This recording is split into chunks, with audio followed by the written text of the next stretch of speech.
prey falconry demonstration. I'm Sir Robert Chesman. I am Her Majesty's Royal Falconer and will be your host for this presentation. I'm here representing an organization we call Wildlife Revealed. We are a non-profit organization that travels throughout the land with all of our birds, and we present them not only for your entertainment, but most importantly, for your education. So I hope everyone has a chance to learn something here today. Before we get started, however, there are a few things I must ask of everyone. First of all, with the exception of the bird I'm holding here, the rest of our birds will be in free flight, meaning no strings attached. So occasionally they may take low flights over the audience and amongst us all. So we simply ask at no time should you reach up to pet the pretty birdies. They are meat eaters. These are finger foods. The second item, I do like to point out, we have several perches around the back of the audience in addition to one on our stage. Please be advised that our birds frequent these locations. They are fully flighted and do not always take the most direct path. So therefore, we suggest that you keep your eye on the birdie. This way we will all know the appropriate moments to duck. The last and most important request is if you have food items, most specifically, turkey legs. I would ask that you please place those outside during the program, but one of our birds in particular has learned to identify the wrappers that turkey legs come served in. So I'd hate to see you pay for such an item to have it taken by a bird. Now that we have said this, are you ready to meet the birds? I have many birds for you. The first sits right here upon my hand. I always like to ask, did any of you know what this bird might be? A kookaburra, that is correct. It is known as an Australian laughing kookaburra. And her name is Sheila. Now, as a kookaburra, it is the largest of the kingfishers. Yet, kookaburras are very different from the average kingfisher for a few reasons. Now, for one, they're much larger. Kingfishers are usually half their size. And kingfishers are famous for sitting in a tree over the water, diving straight down beneath the surface to grab a fish. Whereas kookaburras, they're a bit different because they have had to adapt to different environments to the desert. So they've learned to eat things like mice, snakes, lizards, large insects, anything at all they can grab with their beak and swallow down whole. However, it is not their eating habits that make them famous, it is their silly laughing call. So my idea is to see if we can get her to laugh and get the attention of everyone on the other side of the bridge. And kookaburras, they love noise and excitement, so if I can get her to laugh, then perhaps you can encourage her with laughter, cheers, applause, or doing your own kookaburra impression. So, should we give this a try? Okay, here we go. Ready, girl?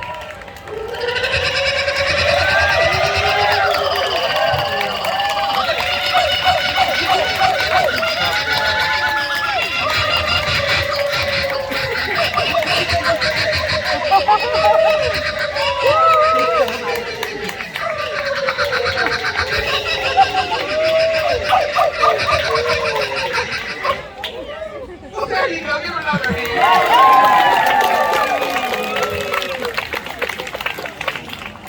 We were actually fortunate, not because she started laughing, but because she stopped. Sometimes we get her excited, she might laugh through half the program. So, as you can imagine, my neighbors love me. And ever since the start of sound in television, movies, or even on the radio, people have recorded the sounds of kookaburras to reproduce jungle noises, even though kookaburras are found nowhere near the jungle. And, you know, I believe I can make this more exciting. What do you say? Should we fly some birds? Yeah! So, I'll tell you what, I'm going to hop her back inside the building over here, because I do have several birds to fly for you. Now, the first hails from the southwestern deserts of the New World. It is known as the Harris hawk. And Harris hawks are very unique among raptors, for they are the only raptor to be social in the environment. In fact, they live in family groups called castes, and even hunt as a team. Several hawks may get on the ground and flush prey in the open, while others wait high above to ambush that prey. An intelligent adaptation for the desert where food might be scarce. It is my pleasure to introduce you to one of our Harris hawks, and his name is Jinx. All right, Jinx, come on out here, buddy.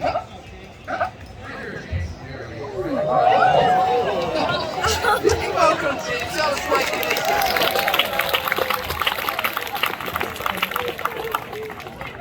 Jinx here, being a hawk, is a typical raptor.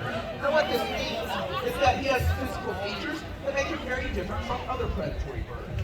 You see, the kookaburra, for example, uses her beak to catch her prey. Raptors, however, use their sting. It's an interactive program in case you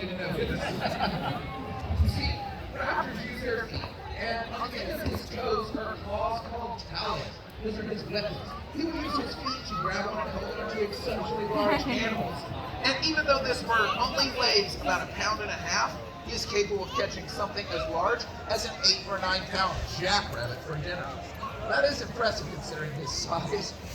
By the way, for those of you under the tree, just know that SeaWorld has their splash zone. We have our own. Back down here. Let's see. Not something as large as a jackrabbit, though. It would be large to have to fly right now. It's big and small. So, they have to be able to drive their food as small. And as their beak is curved down, it allows him to rip and tear. This way he is able to eat very quickly, consume mass amounts of food in a short amount of time. You are cutting close today, and his most impressive trait is probably his eyesight, for he can see at least 4 to 8 times. Very brave how you hid behind the child, sir.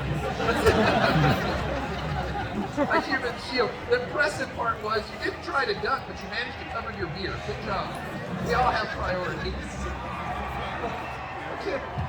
His eyesight is rather impressive, and he can spot something like that rabbit from quite a distance away and tell what color it was.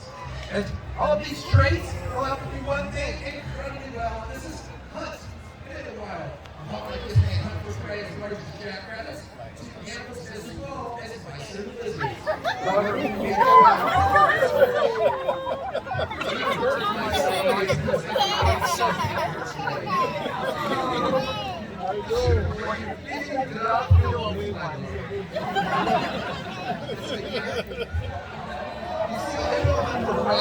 jackrabbits to animals as small as mice and lizards, but being found in the desert, it is not uncommon for them to catch things such as rattlesnakes. That is impressive prey. We may only make a mistake once.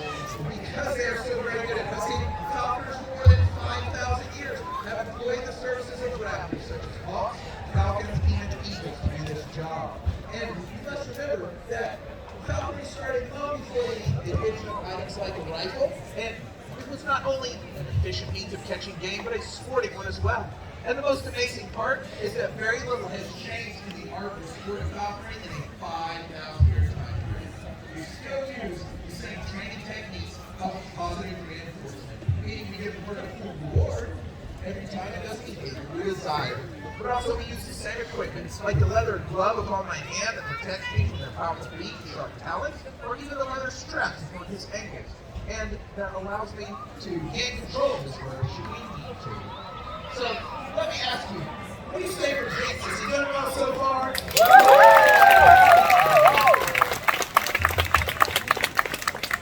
It is time to send him home.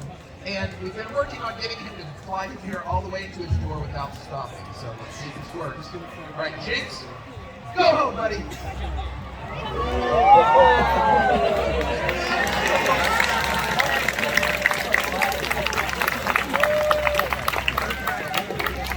Did you get that picture, sir? You did. You have a picture of the last thing a mouse eats before it dies. Let's see. The next bird I would like you to meet is different from the first two. You see, so far you've met day-active type of predators. We use the term diurnal to describe those. There are a set of raptors, however, that are famous for coming out at night. We use the term nocturnal for these. And as you may have guessed, I'm speaking of the owl. I have one of the largest species of owls on the planet for you. Known as the ring eagle, and it is all right,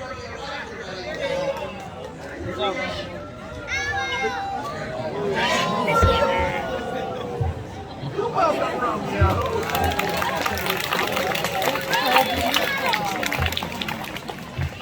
Romeo here, being an owl, has traits that make him considerably different from the day-active predators. These are things that let him hunt so well at night. A piece of food, something to eat, takes time, there we go. Okay. Now, this is traits like his gigantic orange eyes. You see, this bird's eyes are about the same size as a human's eyes, yet they can see as much as 100 times better than people can at night. You see owls like this, hunting for prey as small as a mouse from a football field away, using only start to see that. Yet, if they can't see their prey, they can still find it. That is with almost 100% accuracy with their infrared hearing. There's a dark outline around the edge of his face, located on the other end of the bird.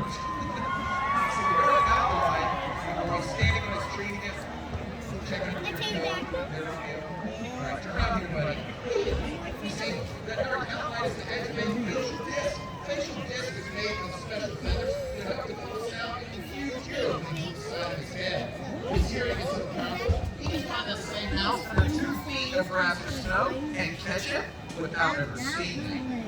They have another trait though. That is the ability to sneak up on his prey. So listen as he flaps his wings. Ignore that voice.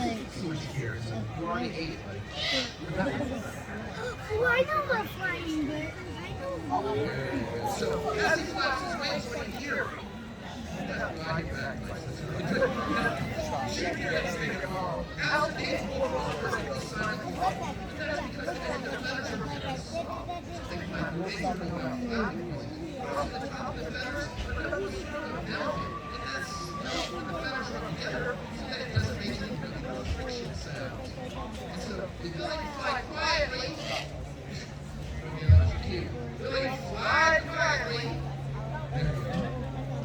It allows him to sneak up on letting him hopping along with a little rabbit. That's great.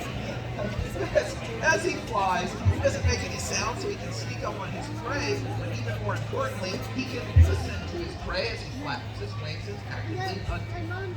All right, Romeo, back up here one more time. Back up here, Romeo. Keep turning. Right up here. Look, back to stage. Romeo, back to stage. So, let me ask, what do you think of Romeo? Isn't he impressive?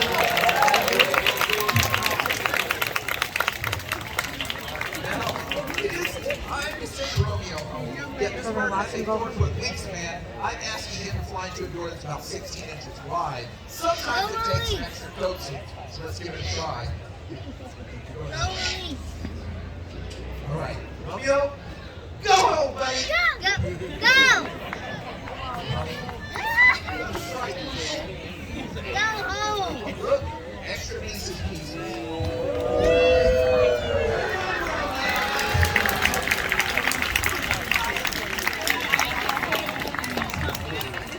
Next bird I would like you to meet is different yet again.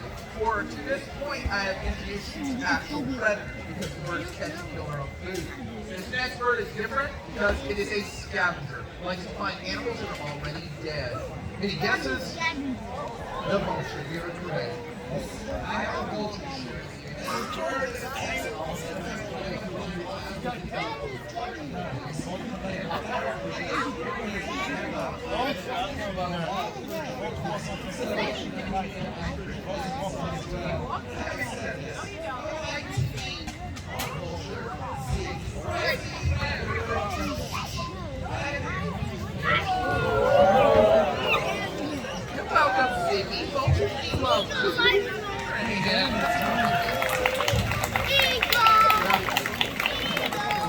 Ziggy here is a black vulture. You'll notice the black body is all black with a gray head and sort of white fingertips and wings. And it is the job of a vulture to go into the environment, to find dead animals and to eat them. I know that doesn't sound pleasant, but vultures are known for this task, and they have features that let them stay clean and healthy. But not Ziggy. She jumps to the ground because it's easier to see underneath.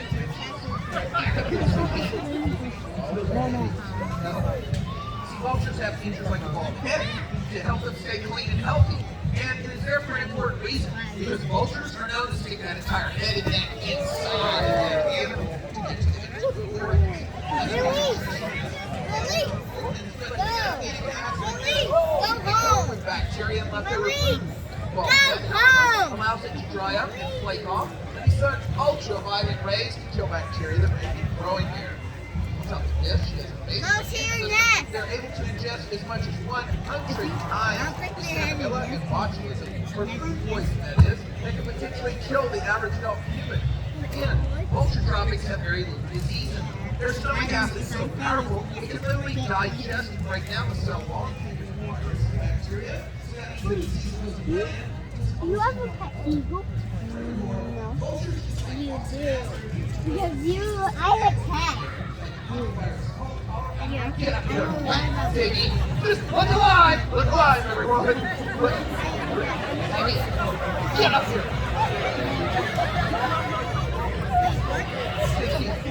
Get back up here. Watch out, vultures on patrol. All right, keep going. You have wings for a reason. Get up there. No.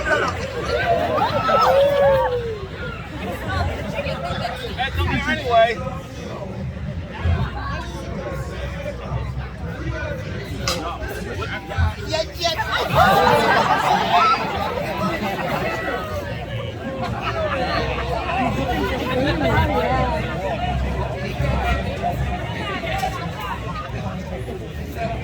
Wings are broad and they have stiff feathers, which makes a lot of noise when she flaps her wings, making them.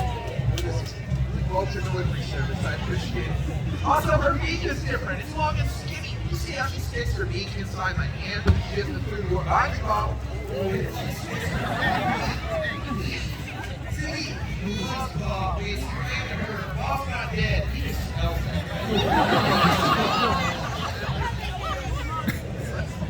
Right here, Ziggy. Ziggy, you're British. Now, again though, the beak is here for reaching inside the dead animal to get the internal organs without getting as messy. But also her feet are different. Her claws are rather dull, and her feet are made for walking. Ziggy. Oh, I have an idea. Hey, Ziggy! Ziggy! No, come back up. Ziggy, come here. Let's do that right. Why don't you run to John? Ziggy, run back. Now, John, where are you? Run to John. All right. There we go. Now. Ziggy, come here. Ziggy, right here. Ziggy, look, right here. Hey, wait. Ziggy, back over here on stage. Oh, you ever seen an old man take his mother for a walk? Ziggy, look. Right. You're not going to run now when I wish you to.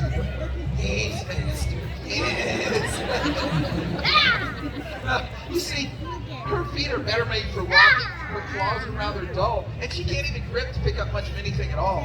We assume that vultures don't need strength in those feet because their food doesn't run away from them very often. So people tend to look at a vulture and think of the walking feet and the neat beak that they cannot use. That's nothing for you. A vulture, they could not run away or fly away. They probably wouldn't attack. Not even try to bite you. In order to frighten you away, the vulture will vomit on you. Oh my god. I should have waited until I got her out of the audience to say that. But don't worry, at least this time it would consist of french fries and ketchup. So, we'll say. Nonetheless, what do you say, Dixie? Is it fun?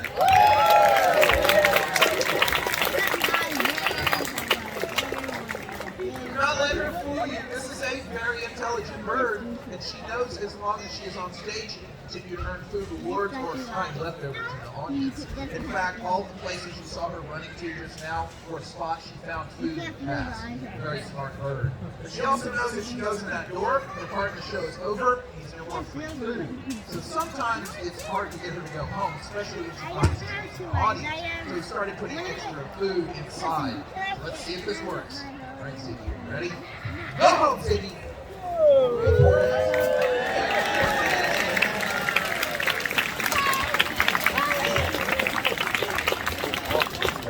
Her favorite trick to pull is she'll fly back and land on the windowsill, and if there are not enough treats inside, she turns around and comes back to stage. Who's training who, right? So let's see, I do have one more bird I can fly. What do you say, another bird? You have another bird, and I always like to ask this point. Do any of you know what the fastest animal on the planet is? Cheetah! This is a bird show! Falcon, thank you. Most specifically, a peregrine falcon. Now, cheetahs have been clocked around 70 miles an hour. However, the peregrine falcon has been clocked diving in excess of 244 miles an hour, making the fastest animal on the planet. And they routinely hunt, diving more than 1,000 feet up, about 100 miles an hour, and push them right out in the air. And you are in luck. I do have a falcon to fly for you. Move this up the way, so I'm plenty of room. Now, it is not a peregrine, but it is a special little bird known as an aflamato falcon. She's right over here in the building, so we step right by you right here and get her out. And aflamato falcons are found in Central and South America, but in the United States they're only found on the Texas Gulf Coast. And the Peregrine Fund is actually helping to reintroduce more aflamatos into North America. And I am proud to introduce you to our aflamato falcon. Her name is Vegas. Will you welcome Vegas for me as well? Now, not be fooled by her size. This is an impressive little falcon. I hope to demonstrate that to you here in just a moment. The way I intend to do this is by what we call lure flying. So lure flying is basically a game of keep away. The falcon always eventually wins. Here my handy lure. It is a fake leather bird with a food reward attached to it. Vegas has been trained to attack this like she would attack prey in the wild. Historically speaking, this is how a falconer would exercise his bird, keep it healthy and ready for the hunt. Yet in our case, it allows me to show off a bit of their speed, agility, and skill. However, flying a falcon on this stage is proven tricky for a few reasons. First of all, there are numerous obstructions in the way, like the trees or the limbs, posts, and the buildings, and you have to maneuver around these at high rates of speed. Also, it's been rather breezy today. A little falcon like this has to work extra hard to fly in the wind. Also, there's a huge distraction with all of the wild birds. And at one of my programs, more than a month ago, during the presentation, she took off chasing a pair of doves. So this show might get exciting real quick. Some of you are bloodthirsty out there. And I am willing to give her a shot. What do you say? Shall we let her fly?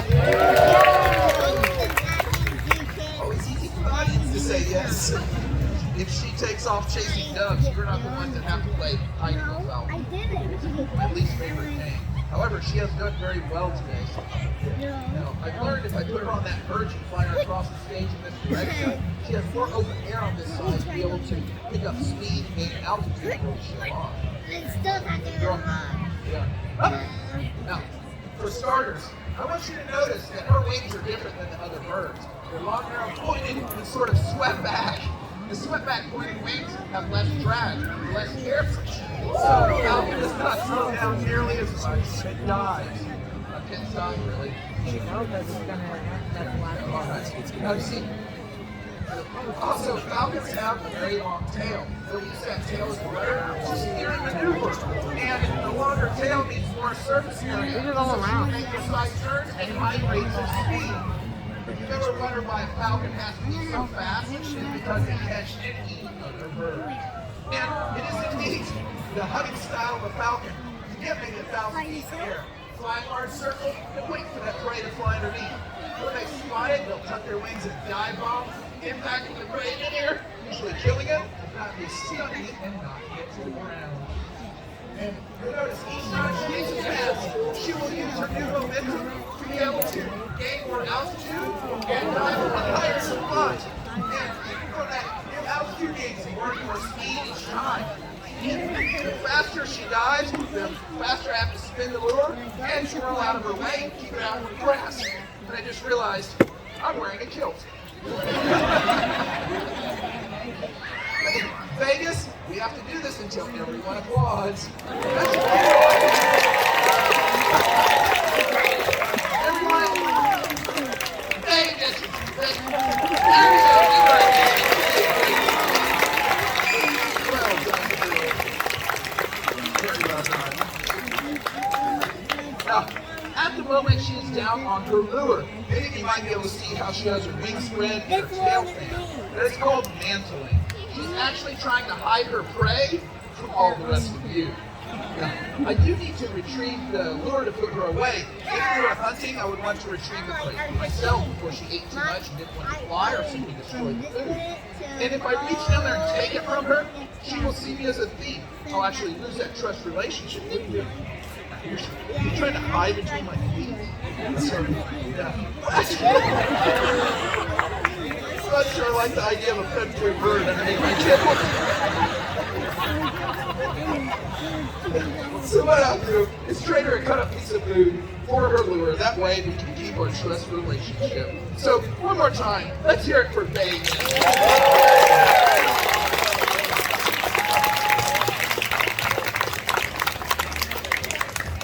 Ladies and gentlemen, we are Wildlife Revealed. We are a 501c3 nonprofit organization dedicated to the education and the preservation of our planet's wildlife. If you enjoy our message, enjoy our birds, and like to help us help the environment, we have donation boxes on the purchase, donation baskets with myself and all the apprentices. All the money we raise goes to help support our education efforts, take care of our animals, and better obedience training for the vulture. and it only takes $5 to eat one of these birds for a week. The most important question I have, though, have you enjoyed seeing the birds here today? Thank you for being a wonderful audience. Enjoy your stay. I will be right down here to the stage with Malcolm. Like